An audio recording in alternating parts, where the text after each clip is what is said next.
வணக்கம் strength India movement நண்பர்களே. நீங்க கேட்ட ஒரு கேள்விக்கு தான் இந்த பதிவு மூலமா நான் பதில் சொல்ல போறேன். வாழைப்பழம் டாக்டர், நம்ம ஊர்ல காமனா கிடைக்கிற பழம் வந்து வாழைப்பழம். ஸோ அதுக்கு நன்மைகள் இருக்கா, சாப்பிடலாமா சாப்பிடக்கூடாதா, யாரெல்லாம் சாப்பிடலாம் யாரெல்லாம் சாப்பிடக்கூடாதுன்னு கேட்டிருந்தீங்க. இந்த வாழைப்பழத்தை பொறுத்த வரைக்கும் நீங்க பாத்தீங்கன்னா அதுல வந்து ஹை கேலரி ஃப்ரூட், இந்த கார்போஹைட்ரேட்ஸ்ன்றது வந்து ரொம்ப அதிகமா இருக்கு.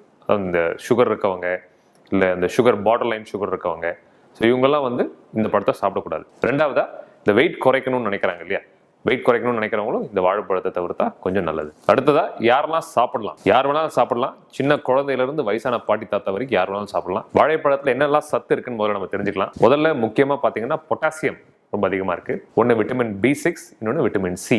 ரெண்டும் நம்ம உடம்புக்கு தேவையான நியூட்ரியன்ஸ்.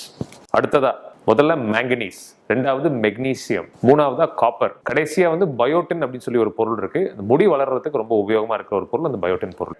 நன்றி.